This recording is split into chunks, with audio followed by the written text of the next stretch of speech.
Hello. ठीक।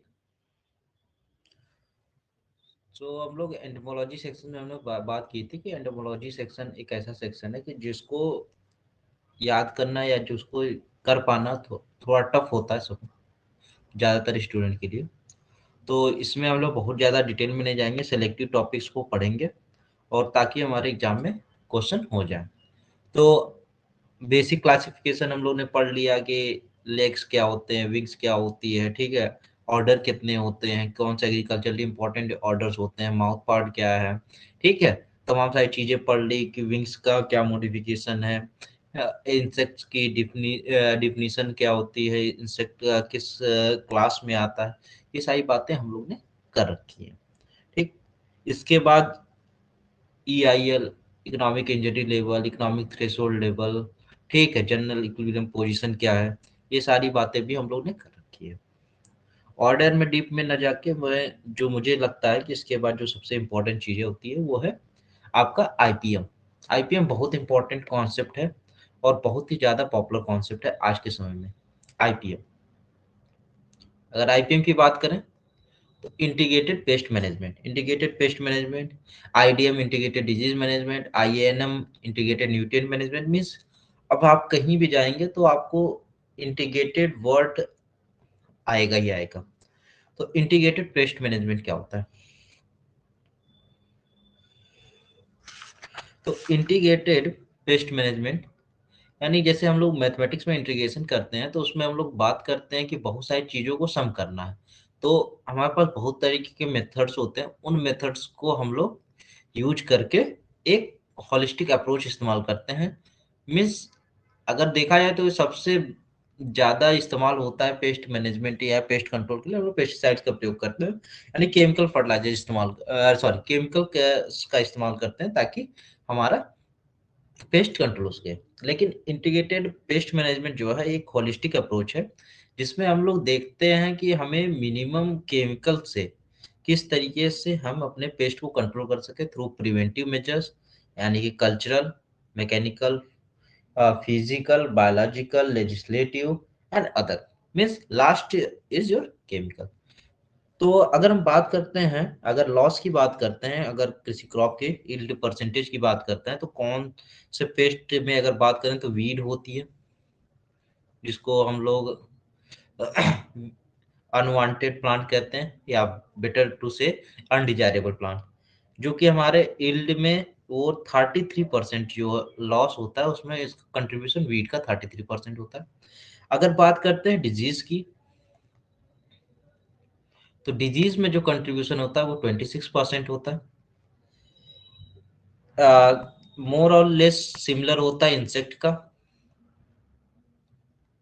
26%। ठीक।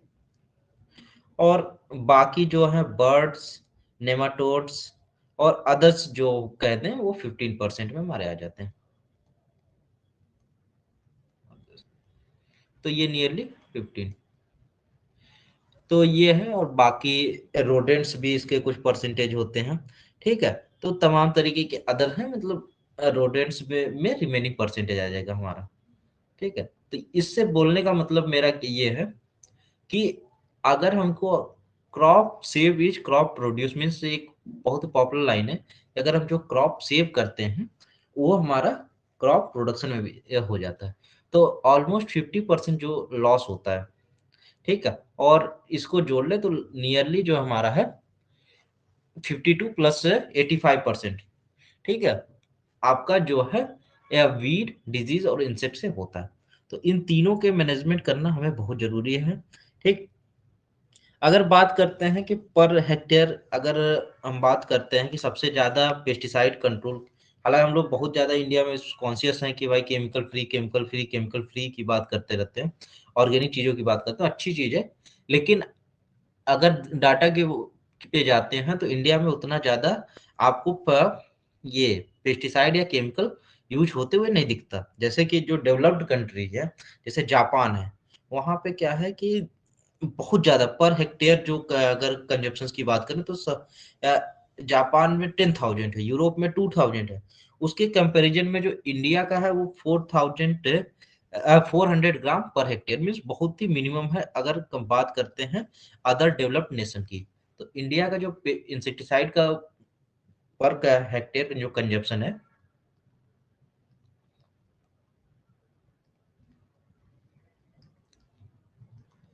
India में, तो ये कहीं न कहीं बहुत ही कम है, लेकिन अच्छी बात है कि अगर हम ऑर्गेनिक की तरफ स्विच कर रहे हैं, ठीक है? लेकिन इतना ज़्यादा हमारे यहाँ केमिकल्स यूज़ नहीं होते, जो कि हमारा डाटा कहता है, ठीक? तो इस तरीके से बात करते हुए हम लोग को इस्तेमाल करना है कि केमिकल तरीके से के अलावा क्या-क्या ऑप्शन हो सकते हैं, तो उसमें सबसे पहले क्या-क्या ऑप्शन हो सकते हैं, आईपीएम के कंपोनेंट जिसको हम लोग बोलते हैं, ठीक है? आईपीएम के कंपोनेंट के बारे में बात करें तो सबसे पहला हो सकता है कल्चरल, कल्चरल एक कंपोनेंट हो सकता है, मैकेनिकल हो सकता है, ठीक? कल्चरल, मैकेनिकल, फिजिकल हो सकता है, आपका बायोलॉजिकल हो सकता है। आप किसी को भी पढ़ लेना, आईपीएम पढ़ लोगे तो आईडीएम भी इसी से हो जाएगा, ठीक है? आईएनएम भी इसी से हो जाएगा, मीन्स सभी में यही थोड़े-थोड़े चीज़ें आ जाते हैं। एक लीगल कंट्रोल होता है, अब तो ये वर्ड सब लोग जान गया, हम लोग जब पढ़ते थे तब उतना पॉपुलर नहीं था, ठीक है? लीगल मेथड्स में क्वारंटाइन मेथड होता है, ठीक है? तो जब से कोविड आ गई तब तो हर आदमी क्वारंटाइन का मतलब समझ गया है, ठीक? ये लीगल मेथड है, उसके बाद लास्ट जो है केमिकल मेथड है, ठीक है? केमिकल मेथड है, एक रेजिस्टेंस मेथड होता है जिसको हम लोग जेनेटिक्स में बात कर लेते हैं, तो उसको हम लोग जेनेटिकल मेथड भी कह सकते हैं कि अगर एक प्लांट के अंदर रेजिस्टेंस आ जाए, तो होस्ट रेजिस्टेंस मेथड ये जेनेटिक मेथड है, जेनेटिक है।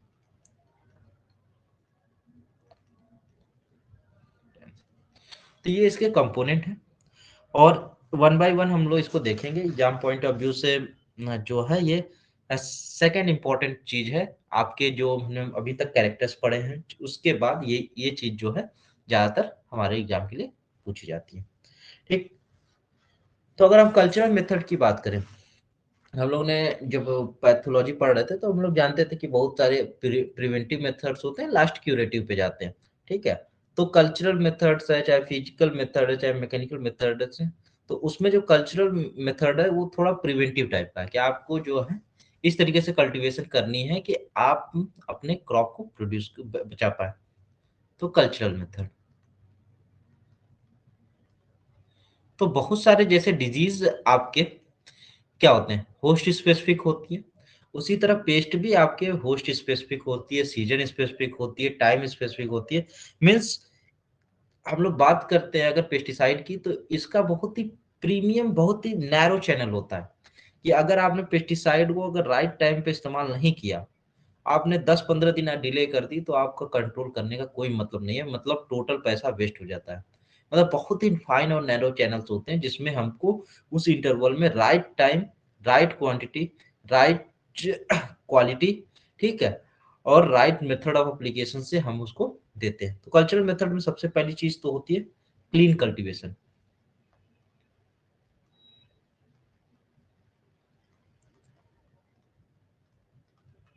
अब क्लीन कल्टीवेशन करने का मतलब कि आपकी जो वीड वीड जिसको हम बोल रहे थे ना, वीड से भी बहुत सारे लॉस होते हैं, तो आप वीड को, हाँ एक चीज और थोड़ा सा अगर नॉलेज के लिए बता दूं, तो आईपीएम जो कॉन्सेप्ट है उसको देने वाले साइंटिस्ट थे बार्टलेट।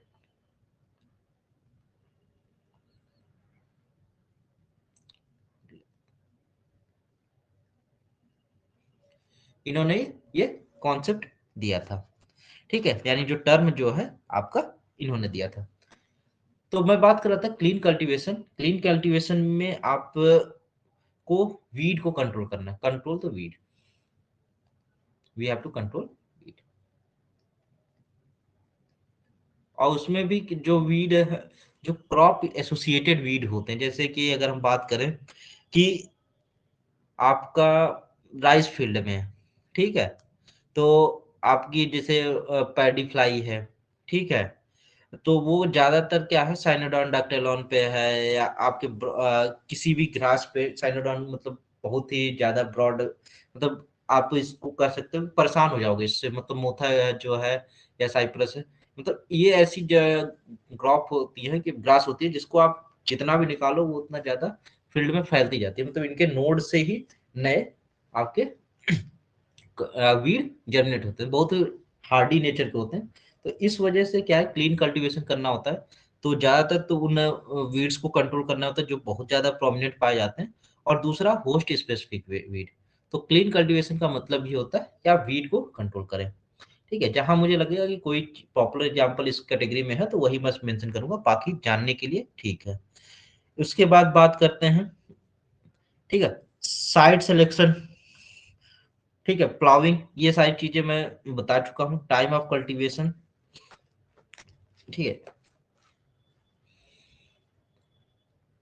जैसे साइट सिलेक्शन, इसमें कुछ बताने की जरूरत नहीं है, साइट जो होगी वो डिजीज फ्री होनी चाहिए। ठीक है, प्लाविंग होनी चाहिए। प्लाविंग का बोलने का मतलब कि आप डीप प्लाविंग करें, यानी अगर आप समर में डीप प्लाविंग करते हो, ठीक है, अगर समर में आप डीप प्लाविंग करते हो तो बहुत सारे एग्स जो होते हैं या कोई इंसेक्ट लार्वल स्टेज में होता है, तो जब वो नीचे से ऊपर की तरफ आते हैं तो सन के डायरेक्ट रेडिएशन से वो डिस्ट्रॉय भी हो जाते हैं। तो ये ज्यादातर आपके एग्स और प्यूपा जो होते हैं वो मिट्टी के सब सॉइल रीजन में होता है। जब आप समर की डीप प्लाविंग करते हो तो वो उससे आसानी से रिमूव हो जाते हैं, उनकी एक लाइफ साइकिल ब्रेक हो जाती है। तो प्लाविंग डीप करनी है।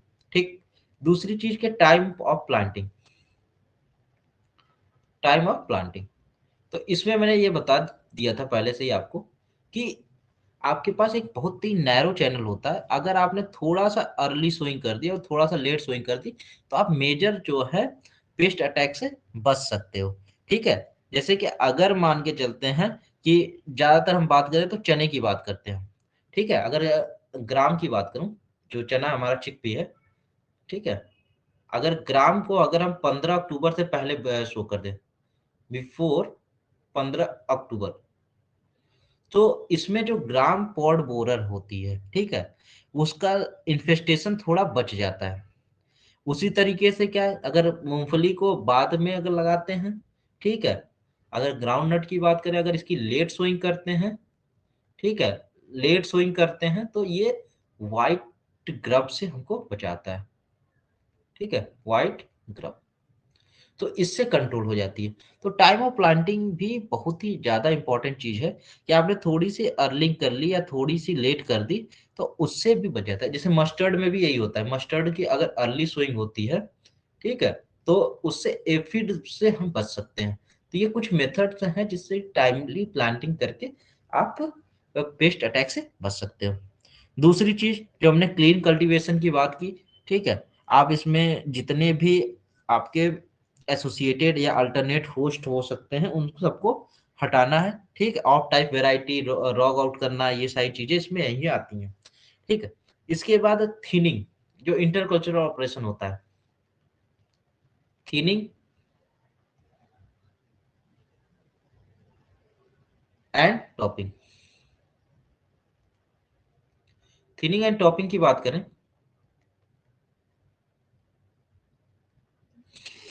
तो ये क्या है, कुछ कुछ मेथड्स होते हैं। ठीक है, जैसे टॉपिंग ज्यादातर जो हम लोग करते हैं किस क्रॉप में करते हैं, वो हमारा कॉटन में एसोसिएटेड है, कॉटन में टॉपिंग का मेथड हम लोग इस्तेमाल करते हैं।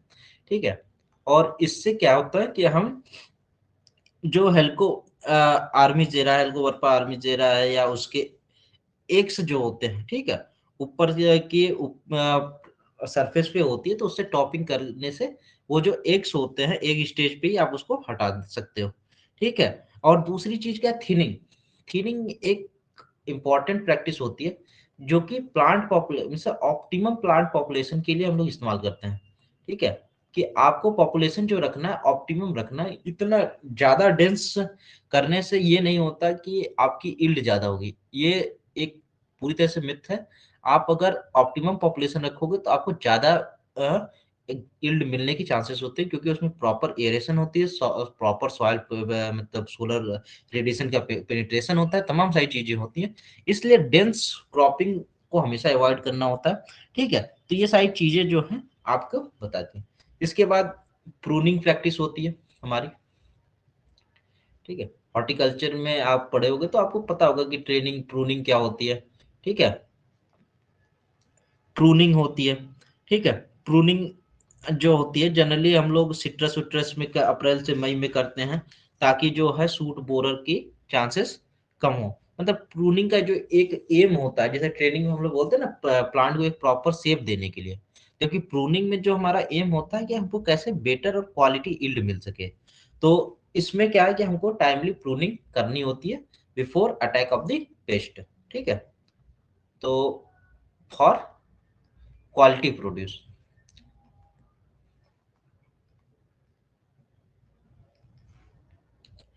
इसके बाद एक्सेस न्यूट्रिएंट मैनेजमेंट और एक्सेस वाटर से भी बहुत सारी चीजें हो सकती हैं, ठीक है। तो हमारा जो है फर्टिलिटी एंड वाटर मैनेजमेंट, यानी आप जो फर्टिलाइजर दे रहे हैं और जो वाटर दे रहे हैं, एंड वाटर मैनेजमेंट, ये इंपॉर्टेंट एस्पेक्ट हो जाता है आपके कल्चर मेथड का, ठीक है। इसमें जैसे कि बात करते हैं कि बहुत सारे क्या होते हैं फॉस्फेटिक फर्टिलाइजर, जैसे हम लोग फॉस्फेटिक या पोटेशियम फर्टिलाइजर की बात करते हैं, तो हम लोग दोनों में ये चीज हम लोगों ने पढ़ रखी है कि डिजीज रेजिस्टेंस कैपेसिटी इंड्यूस करता है, ठीक है। मीन्स डायरेक्टली इसका इफेक्ट नहीं होता, लेकिन इनडायरेक्टली इसका इफेक्ट देखने को मिलता है। जैसे कि हम बात करें कि पोटेशियम फर्टिलाइजर ज्यादा होने से क्या होता है कि जैसे कॉटन जैसीड्स है या बोरर लग रहे हैं, जो सॉयल बॉर्न पेस्ट होते हैं, ठीक है, वो कम लगते हैं, ठीक है। और उसके बाद जब एक्सेस ऑफ पोटास होता है, तो पोटास क्या एक तरीके से आयन ही तो है, उससे बहुत सारी चीजें मेटाबॉलिक एक्टिविटीज जो होती हैं, ठीक है। तो किसी भी न्यूट्रिएंट या फर्टिलिटी स्टेटस, यानी जिसको हम लोग बोलते हैं अच्छी मिट्टी से अच्छी पैदावार होती है, तो उसका क्या होता है कि एक डायरेक्ट हमको एडवांटेज मिल जाता है पेस्ट और डिजीज रेजिस्टेंस के लिए।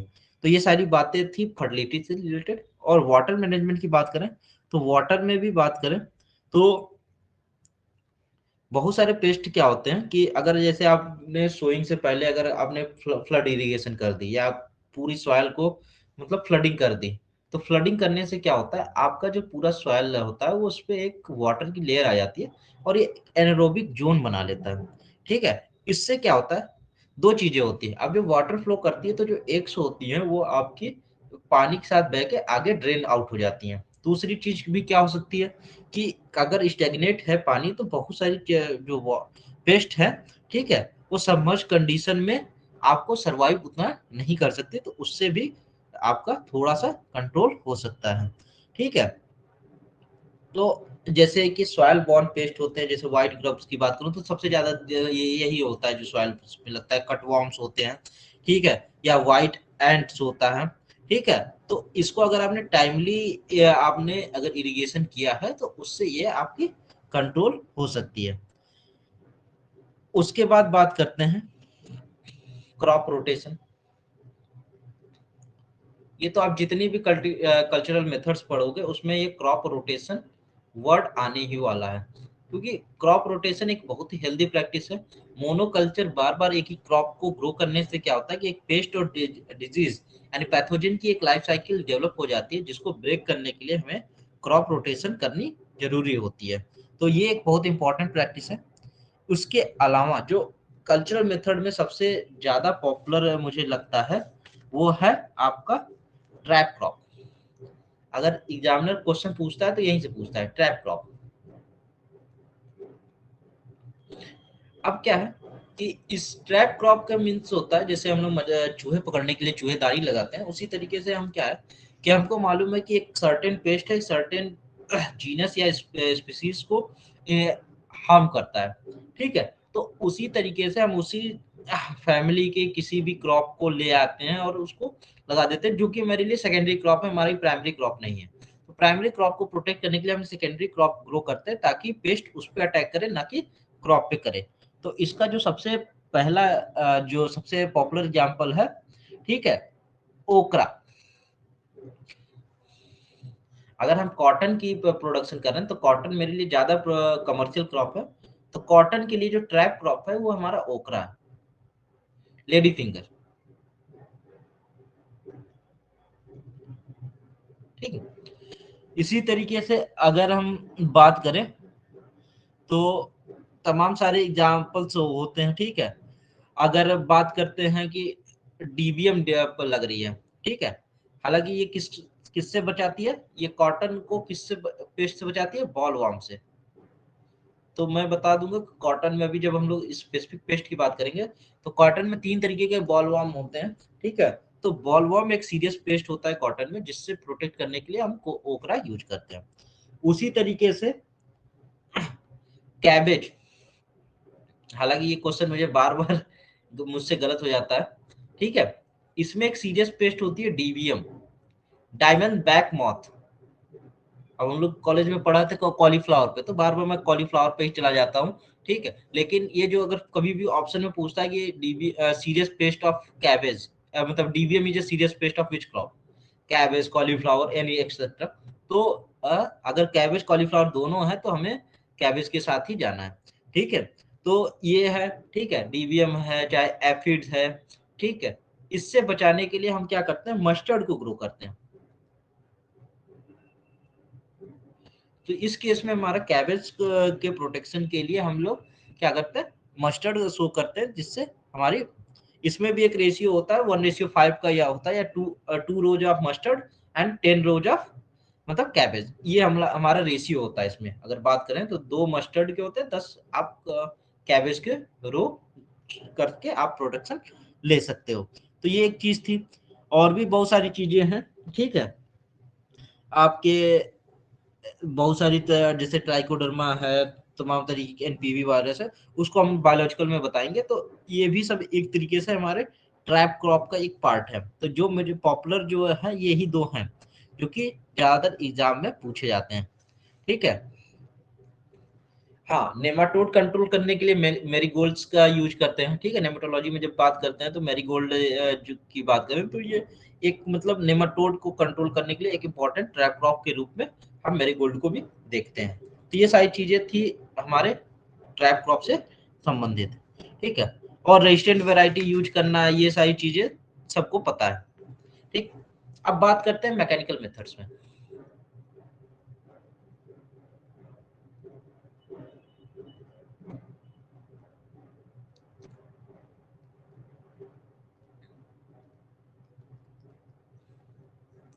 मैकेनिकल मेथड बोलने का मतलब, या तो आप कोई मशीन का यूज कीजिए, ठीक है।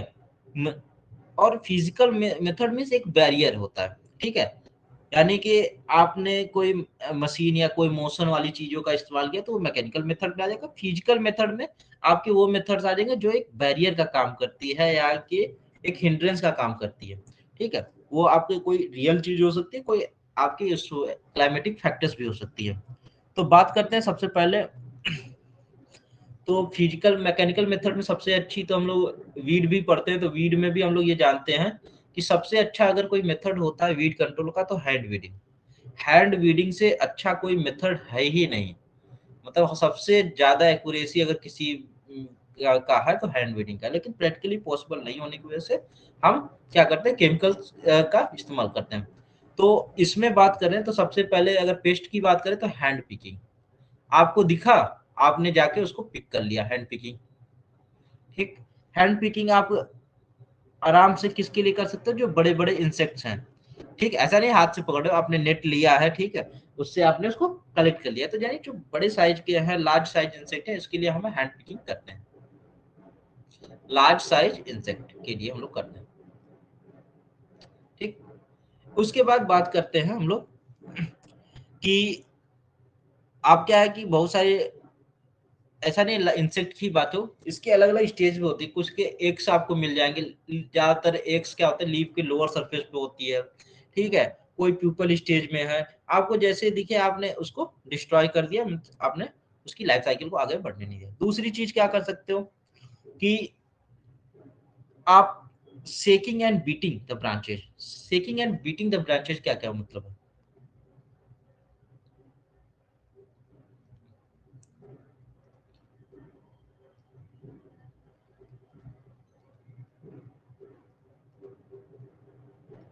सेकिंग एंड बीटिंग ये एक मेथड है जिससे क्या है कि हमको पेड़ के ऊपर क्या है, बहुत सारे एग्स है, लार्वा है, ठीक है। तो आप जब सेक करते हो या बीट करते हो तो उससे क्या होता है कि बहुत सारे जो एग्स है, लार्वा है, या जो पार्ट प्लांट का डैमेज है जिसपे पैथोजन है या जो पेस्ट है लीव कर रहा है या सर्वाइव कर रहा है, आप उसको बीट करने से क्या है कि वो गिर जाते हैं, और गिरने से भी आप बहुत सारे को फिर आप हैंड पिकिंग कर सकते हैं, ठीक। फिर अगला मेथड आता है बैंडिंग। बैंडिंग मेथड क्या होता है, आपको ये ज्यादातर मेथड जो होती है, ऑयलिंग या ग्रीसिंग कर रहे हैं आप, ऑयलिंग या ग्रीसिंग कर रहे हैं, इसमें क्या है कि हम किसको करेंगे, उसके ट्रंक को करते हैं, ताकि जैसे ये मेरी है इसके चारों तरफ मैंने क्या किया, ऑयलिंग या ग्रीसिंग कर दी, एक बैरियर क्रिएट कर दिया। तो ये भी क्या एक मेथड होता है प्रोटेक्ट करने का। तो ये ज्यादातर पूछता है कि किस क्रॉप में करते हैं, तो मैंगो मीली बग के लिए हम लोग करते हैं,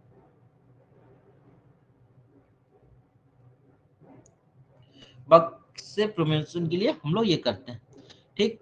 उसके बाद बहुत तरह के हमारे ट्रैप्स होते हैं, ठीक है, मैकेनिकल ट्रैप जिसको हम लोग कहते हैं, ठीक है, जो कि मुझे लगता है कि इस सेक्शन का सबसे इंपॉर्टेंट चीज है, ठीक है। ट्रैप, उसमें ट्रैप क्रॉप था, इसमें ट्रैप्स हैं, ठीक। ये कोई क्रॉप नहीं होता, ये हमारे क्या है, जैसे लाइट ट्रैप हो गया,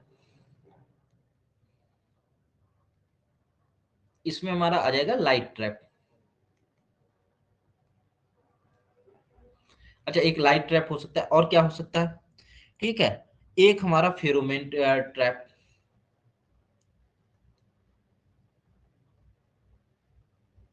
अच्छा, और क्या हो सकता है, एक स्टिकी पैड होता है, ठीक है, स्टिकी पैड होते हैं, उसको भी हम लोग इस्तेमाल कर सकते हैं,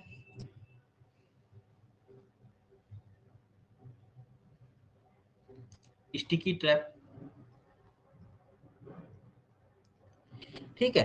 ये इसका इस्तेमाल हम लोग कर सकते हैं, और भी बहुत सारी चीजें, उसमें सबसे ज्यादा तो यही है पॉपुलर आपके light trap, pheromone trap and sticky trap है, ठीक है। ये आपके बहुत ही ज्यादा पॉपुलर है, जो कि इस्तेमाल होते हैं। तो अगर हम बात करें लाइट ट्रैप, तो बहुत सारे इंसेक्ट को क्या है कि लाइट पसंद होती है, वो लाइट के को फॉलो करते हुए इधर आ जाते हैं। फेरोमोन ट्रैप क्या एक तरीके से हमारा जो है मेल इंसेक्ट होते हैं, उसको अट्रैक्ट करने के लिए हम लोग इसका यूज करते हैं। और स्टिकी टैप क्या होते हैं कि ये आपके जो व्हाइट फ्लाई हैं, ठीक है, जैसे इसे मतलब जो सकिंग पेस्ट है, ये फेरोमोन ट्रैप ज्यादातर मेल पेस्ट के लिए होती है, ठीक है। ये लाइट अट्रैक्टिंग पेस्ट के लिए होती है हमारी। और स्टिकी ट्रैप क्या होती है, जो हमारी व्हाइट फ्लाई है, एफिड्स है, मीन जो छोटी है, वो हमको दिखती नहीं है, ठीक है। व्हाइट फ्लाई जिनका बहुत से स्मॉल साइज होती है, ठीक है, एफिड्स।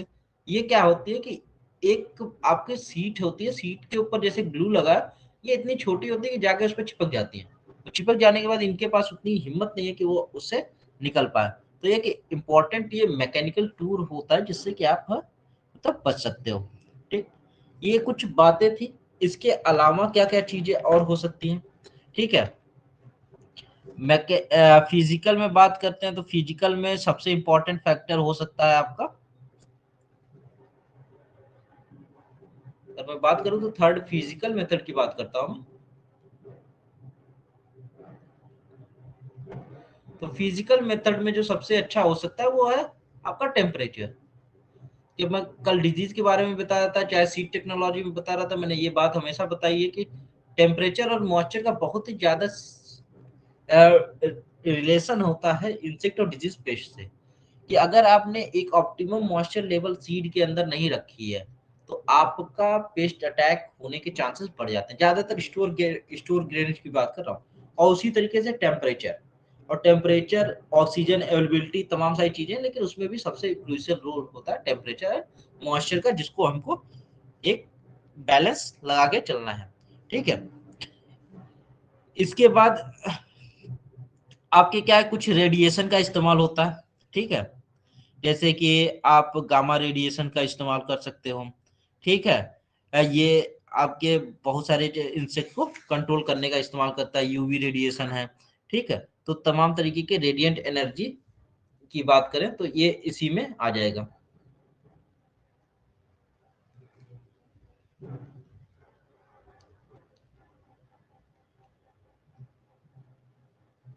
Gamma radiation. ठीक है, और इसमें जो इस्तेमाल होता है गामा रेडिएशन में हमारा कोबाल्ट 60 इस्तेमाल होता है। ठीक है, इतनी इंफॉर्मेशन बहुत है, इससे ज्यादा की जरूरत नहीं है। तो गामा रेडिएशन में जो हम इस्तेमाल करते हैं CO60 जो कोबाल्ट 60 है, इसका इस्तेमाल करते हैं पेस्ट कंट्रोल करने के लिए। ये फिजिकल्स मेथड थे जिससे हम अ, किसी भी पेस्ट को कंट्रोल कर सके। इसके अलावा और भी मेथड्स हैं, जैसे कि आप देखते हो कि घर में कैसे करते हैं, सीविंग करते हैं, विनोइंग कर रहे हैं, मतलब आप चाल रहे हो सूप से, आप उसको साफ कर रहे हो। तो इससे भी क्या है कि आप पेस्ट और जो आपके एग्स है, लार्वल स्टेज है, उसको आप कंट्रोल कर सकते हो। ठीक है, इसके बाद बात करें तो बायोलॉजिकल मेथड्स पे, ये थोड़ा सा मुझे अच्छा लगता है ये वाला मेथड। ठीक है,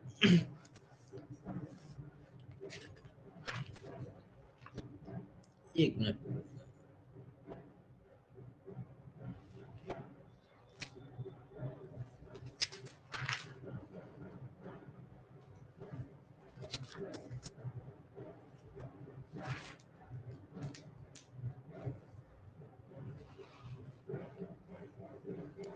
ठीक, बायोलॉजिकल कंट्रोल मेथड।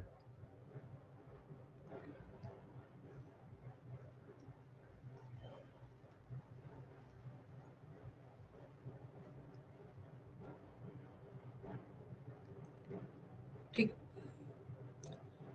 तो मैं हमेशा कहता हूँ कि पढ़ाई में कंटिन्यूटी बहुत जरूरी चीज होती है। अगर आप ब्रेक हो जाती है तो उसके बाद बहुत सारी चीजें आपको डॉट लिंक करने में बहुत टफ होता है। तो जैसे हम लोग के साथ भी है कि हम लोग ने एक समय पढ़ा, उसके बाद छोड़ दिया, तो उसके बाद थोड़ी चीजें स्लिप हो जाती है, फिर हमें जीरो से ही स्टार्ट करना होता है। तो इसलिए कभी भी आप कुछ भी करो, लेकिन पढ़ाई से अगर आप कर रहे हो तो आप ब्रेक ना करो। तो बायोलॉजिकल कंट्रोल की बात करें तो इसमें आपकी तीन चीज होती हैं: प्रे, प्रेडेटर, पैरासाइट। ठीक, एक प्रे,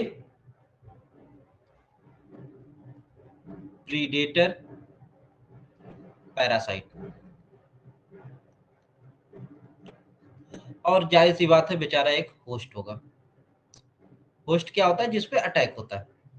तो बात करते हैं कि आपका बायोलॉजिकल में कंट्रोल मेथड्स क्या है। आपने क्या किसी भी लिविंग ऑर्गेनिज्म को इस्तेमाल करके आपने दूसरे लिविंग ऑर्गेनिज्म को कंट्रोल कर लिया, जिसको आप पेस्ट किया है। प्रे क्या होता है? प्रे जनरली क्या होते हैं? बड़े साइज के होते हैं। ये प्रे का साइज है और ये आपके होस्ट का साइज है। मीन्स जनरली ये बड़े साइज के होंगे और ये इसको फीड करते हैं, मीन्स इस पे खाते हैं। जैसे कि बड़े बड़े आपके वल्चर हैं, ईगल है, ये क्या किसी को पेस्ट को खा गए। ठीक है, तो ये आपके प्रे हो गए। प्रीडेटर क्या होता है? प्रीडेटर और जो होस्ट होते हैं उनकी साइज एक समझ के लिए बोला जाए तो इक्विवेलेंट होती है, बहुत ज्यादा डिफरेंस नहीं होता है।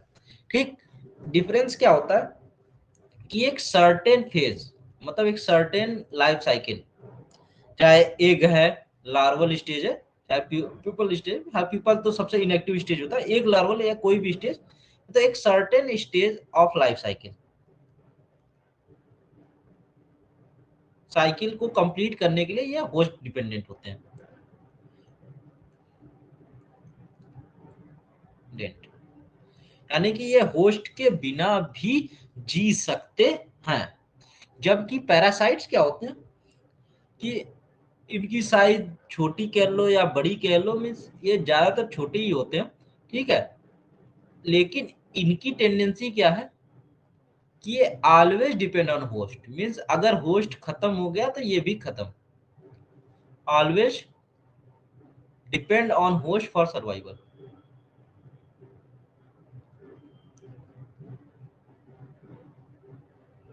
फाइबर, ये कुछ बातें थी। ठीक है, ये क्या है? फ्री लिविंग होते हैं, इनको होस्ट से मतलब ही नहीं है। होस्ट को इनको मन किया खाएंगे, मन किया नहीं खाएंगे। ठीक है, ये फ्री लिविंग होते हैं। तो ये कुछ सिमिलैरिटी है जो कि जाननी जरूरी। जो एग्रीकल्चर में जो सबसे ज्यादा दिक्कत है, ये प्रीडेटर के है, पैरासिटाइड, सॉरी, पैरासाइट। ठीक है, तो जो हमारे पैरासाइट्स होते हैं, ठीक है, ये क्या है कि बहुत सारे इंसेक्ट्स को कंट्रोल करते हैं, ठीक है, पैरासिटाइड्स होते हैं वो भी कंट्रोल करते हैं। तो इसमें क्या है कि कुछ जो हमारे लिए बेनिफिशियल है उसको हम अच्छा पैरासिटाइड कहते हैं, ठीक है, और कुछ जो हमारे लिए बेनिफिशियल नहीं है उसको फिर हम बाद में पैथोजन कहने लगते हैं या तो पेस्ट कहने लगते हैं, ठीक है। तो पैरा प्रीडेटर और पैरासाइट के बीच का ही एक टर्म होता है जिसको पैरासिटाइड कहते हैं, मतलब एक तरीके का यह पैरासाइट ही होता है, ठीक है। लेकिन ये क्या है कि जब किसी एक इंसेक्ट को, जैसे इसका एक पॉपुलर एग्जांपल अगर हम देखें तो ट्राइकोडर्मा, ट्राइकोडर्मा एक पैरासाइट है, ठीक है।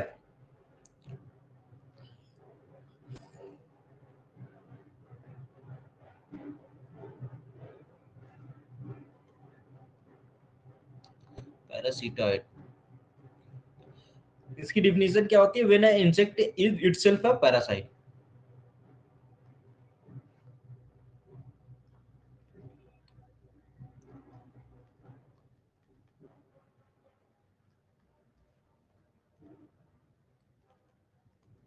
मतलब ये जो है एक पैरासाइट है और एक लिविंग बॉडी पे ही ये अटैक करने वाला है, ठीक है। इसका पॉपुलर एग्जांपल जैसे हमसे पूछता है कि एक पैरासिटाइड कौन है, लार्वल पैरासिटाइड कौन है, तो ये पॉपुलर क्वेश्चन बनता है। इसमें सबसे ज्यादा पॉपुलर जो है ट्राइकोडर्मा, ट्राइकोग्रामा सॉरी, ट्राइकोडर्मा जो है वो हमारी फंगिसाइड्स होती है, ठीक है। ट्राइकोग्रामा स्पीसीज,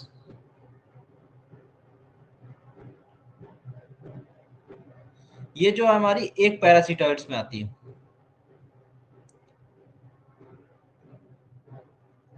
ठीक।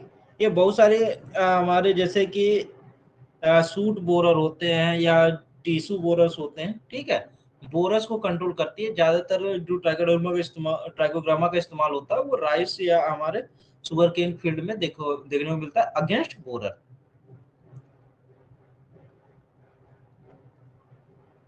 बोरर को कंट्रोल करने के लिए होता है, ठीक है। तो ये हमारे पैरासिटाइड्स है, ठीक। इसमें क्या है और भी एक चीज होती है, एक एनपीवी वायरस होती है जो इंपॉर्टेंट इंपॉर्टेंट चीज, पहले वो बात कर लेता हूँ फिर उसके बाद आगे चलेंगे, ठीक। एक एनपीवी वायरस भी इसी में आती है। ये भी क्वेश्चन पूछता है एनपीवी क्या क्या है, एनपीवी वायरस क्या है, ठीक है। तो ये एक वायरस है जिससे कि हम क्या करते हैं, लेपिडोटेरा के इंसेक्ट को कंट्रोल करते हैं। इसका फुल फॉर्म अगर बात करें तो न्यूक्लियर पॉलीहेड्रल वायरस।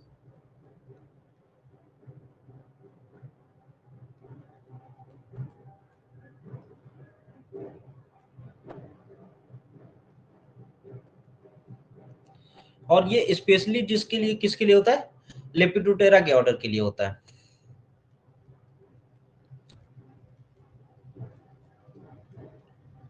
अब लेपिडोटेरा में क्या आता है, आपकी आती है मौत, ठीक है। अब आती है बटरफ्लाई, उसको कंट्रोल करने के लिए ये बेस्ट है, ठीक है। तो ये एनपीवी का कल्चर या कल्टीवेशन भी हमारे एंटोमोलॉजी के प्रैक्टिकल में पूछा जाता है, तो इसलिए एक इंपॉर्टेंट क्वेश्चन भी आता है। तो एक तरीके से वायरस है जिससे आप कंट्रोल कर रहे हो। ये क्या, एक ये आपका एक पेस्ट है, यानी एक इंसेक्ट है जिससे आप इंसेक्ट ही मतलब दूसरे इंसेक्ट को कंट्रोल कर रहा है, ये पैरासिटाइड हो गया, ठीक। उसी तरह ये एनपीवी ये क्या है, वायरस हो गया जिससे बचते हैं, ठीक है। इसके अलावा क्या है, बीटी चीजें हैं। आप बीटी कॉटन पढ़ते हो, बीटी ब्रिंजल पढ़ रहे हो, बीटी तमाम सारी चीजें पढ़ रहे हो, ठीक है। तो बीटी क्या है, बीटी एक बैक्टीरिया है, शॉर्ट में हम लोग ये लिखते हैं, ये बैसिलस थ्रिंजेंसिस,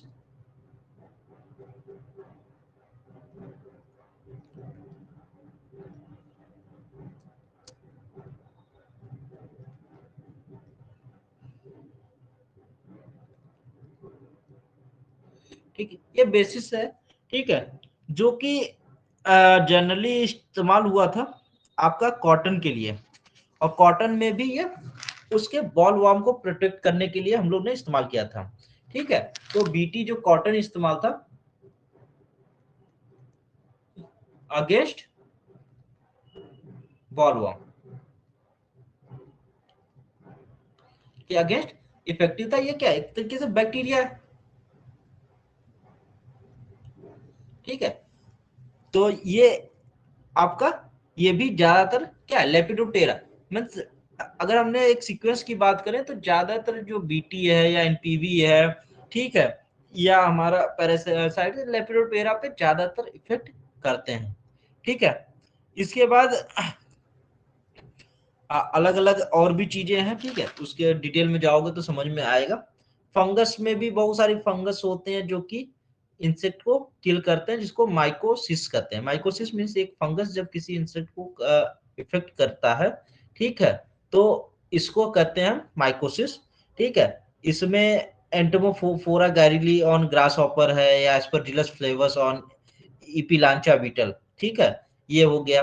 तो ये सब चीजें कुछ हैं जो कि फंगस भी कंट्रोल करता है। तो एक पॉपुलर एग्जांपल लिख देते हैं ताकि दिमाग में रहे कि फंगस भी इंसेक्ट को कंट्रोल कर सकता है, ठीक है। दिमाग में बस ये चीज होनी चाहिए, ठीक है। इसमें जो मुझे लगता है एस्परजिलस फ्लू,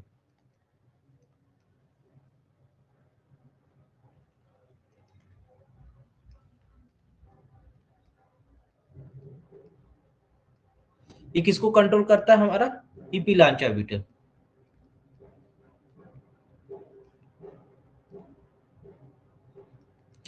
तो ये एक तरीके से कंट्रोल मेथड्स हैं, ठीक है। नेमाटोड्स भी कंट्रोल कर सकते हैं, ठीक है।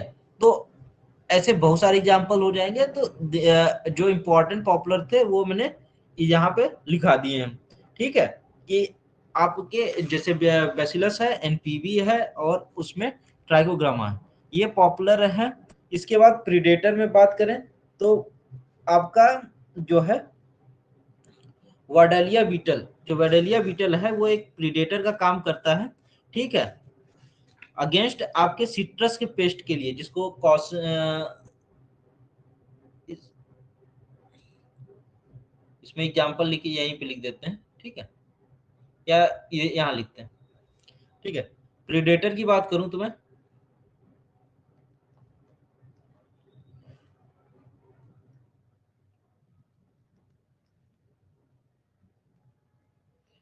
ये सिट्रस के पेस्ट के अगेंस्ट होता है, ठीक है। और उसमें भी जो बात करें तो कॉटनी कुशन स्केल, जिसको इकेरिया पुरसाई कहते हैं, तो इकेरिया स्पीसीज के लिए आपका ये होता है, ठीक है। तो कॉटनी कुशन स्केल पेस्ट के लिए ये आपका है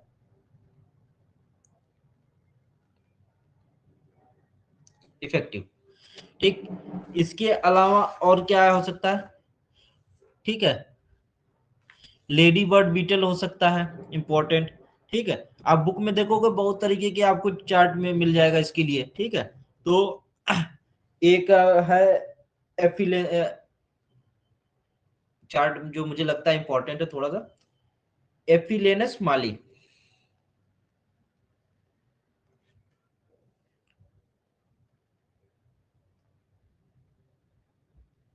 एफिलेनस वो माली जो है किसको कंट्रोल करता है, हमारा woolly aphid. Woolly aphid of Apple में लगता है, या उसमें लगता है इरियोसोमा लैग्रेरियम, इसका वो है जूलॉजिकल नेम है, वो आप लिख सकते हो, ठीक। इसके अलावा जो है, एक पैरासिटाइड में हमने बता दिया था ट्राइकोग्रामा, जो कि टिश्यू बोरर के लिए इस्तेमाल होता है हमारा। इपिकार्निया मेलानुका, यहीं पे चार्ट बना रहे हैं तो लिख देते हैं ट्राइकोडर्मा, ठीक है। ट्राइकोग्रामा चिलोनिस, ये किस में होता है, borer of sugarcane and rice, इसके लिए है, ठीक। अगला क्या हो सकता है हमारा, इपिकार्निया मेलानोलुका,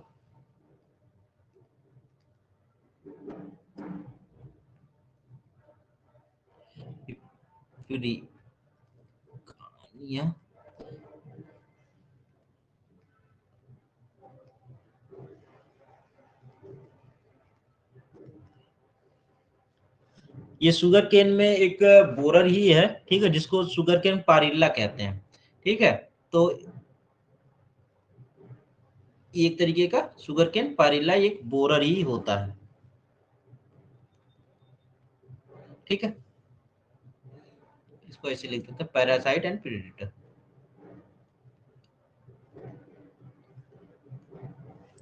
ठीक, इसके अलावा बीटी की बात हम लोग ने कर ही ली थी, बीटी के हो गई है। एनपीवी वायरस के बारे में भी बात हम लोग ने कर लिया है, पैथोजन।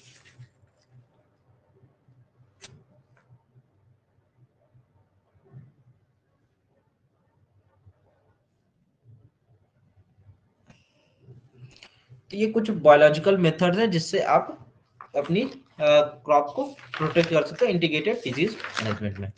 इसके बाद बात करते हैं, हम लोग ने बात कर ली बायोलॉजिकल पे भी, फिजिकल पे भी, केमिकल पे बात करना बाकी रह गया है।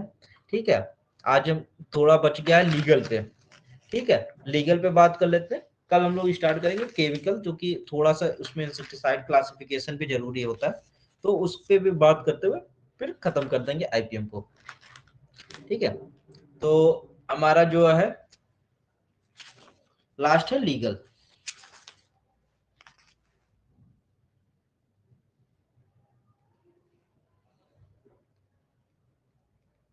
लीगल मेथड ये क्या है, एक तरीके से कंट्री क्या करती है, किसी भी पैथोजन या किसी भी चीज का मूवमेंट, जैसे चाहे सीड है चाहे कोई भी प्रोपोगेटिव पार्ट्स है, उसका जो मूवमेंट है क्या है, अलग अलग कंट्री क्या करती है, थ्रू लॉज, लॉ के हेल्प से वो उसके मूवमेंट को चेक करती है, चाहे विद इन स्टेट मूवमेंट हो, चाहे इंटर स्टेट मूवमेंट हो, चाहे विद इन कंट्री कंट्री हो।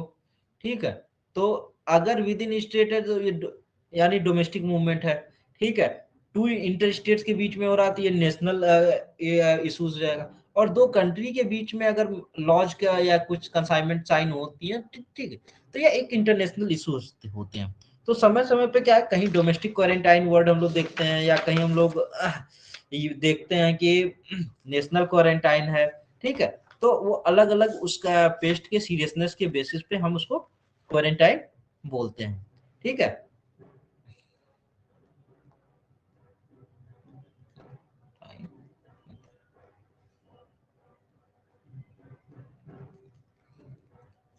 तो इसमें थोड़ा हम लोग पेस्ट की भी बात कर लेते हैं, थोड़ा सा डिजीज की भी बात कर लेते हैं, एक जगह की सारी चीजें क्लियर क्लियर हो जाएगी। ठीक है, जैसे कि हमारी बात करें तो सेंजोस स्केल सबसे ज्यादा पॉपुलर, तो यही पूछता है, जो एग्जामिनर को भी हमको लगता है कि यही याद भी होगा, सेंजोस स्केल।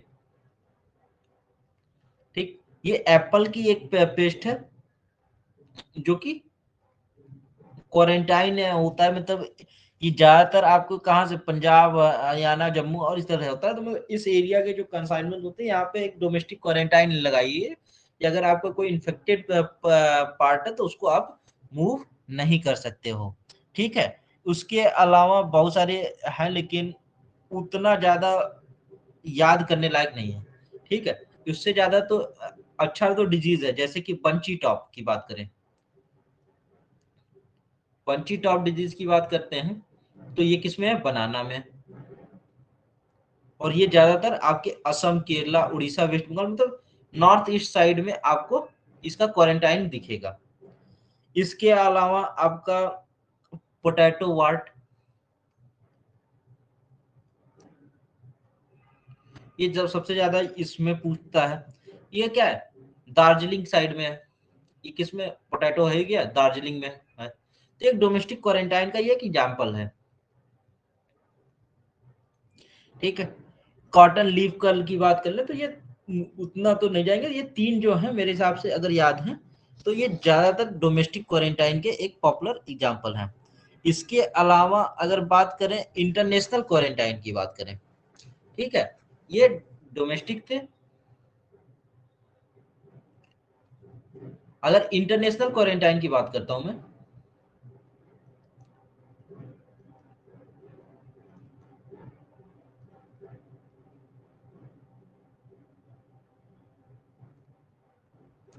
तो इसमें जो सबसे पहला जो पॉपुलर है वो है आपका पिंक बॉलवॉर्म। पिंक बॉलवॉर्म ये कॉटन का बहुत ही सीरियस पेस्ट है, ठीक है। और ये क्या है कि इसका एक इंटरनेशनल क्वारंटाइन, मतलब ये इसको इंटरनेशनल पेस्ट की कैटेगरी में रखा गया, ठीक है, जो कि अदर कंट्री में आप नहीं दे सकते, ठीक है। एक आपका जो है ये संजोस स्केल जो है ये भी आपका जो है डोमेस्टिक भी एज वेल एज आपका जो स्केल की बात करें तो ये हमको आया है कैसे इंडिया में, ये ऑस्ट्रेलिया में आया, ऑस्ट्रेलिया से इंडिया आया था और इंडिया में आने के बाद फिर ये इसको डोमेस्टिकली क्वारंटाइन भी कर दिया गया। लेकिन इंटरनेशनल क्वारंटाइन की बात करें तो ऑस्ट्रेलिया पे लगी हुई कि आप ऑस्ट्रेलिया से इंडिया कोई कंसाइनमेंट लाओगे तो उसमें ये चीजें आप चेक करोगे कि ये चीज कहीं है तो नहीं, या इस कंसाइनमेंट में इस तरीके के पेस्ट का कोई सिम्टम्स तो है तो नहीं, तो ये कुछ है, ठीक है। गोल्डन नेमाटोड्स की बात करें या पोटैटो सिस्ट नेमाटोड की बात करें, वो भी एक तरीके से इंटरनेशनल क्वारंटाइन के अंदर आता है, ठीक है।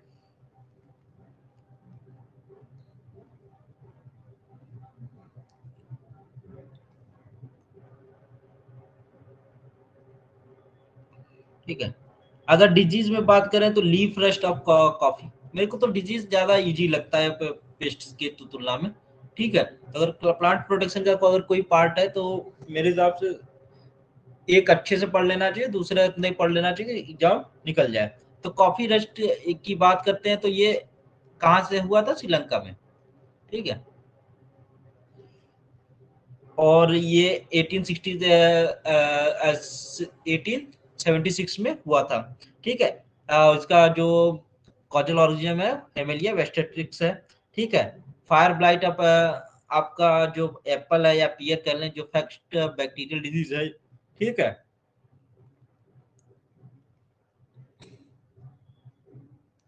ठीक है, ये हो गया, आपके और भी सारी चीजें हो जाएंगी।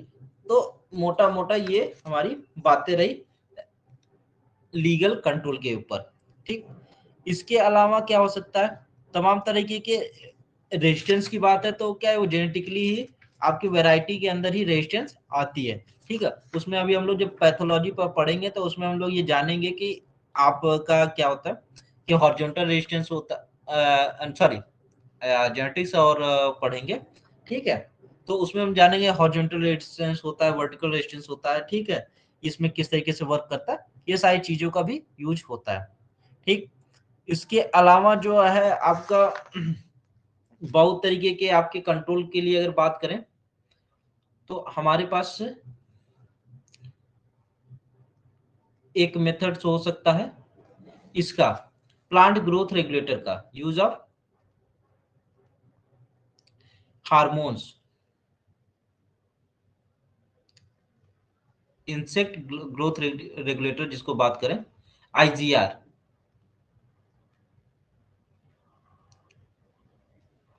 आईजीआर, यानी ये क्या है कि प्लांट इंसेक्ट भी ग्रो हो रहे हैं, ठीक है। कैसे ग्रो होंगे, थ्रू हार्मोन्स।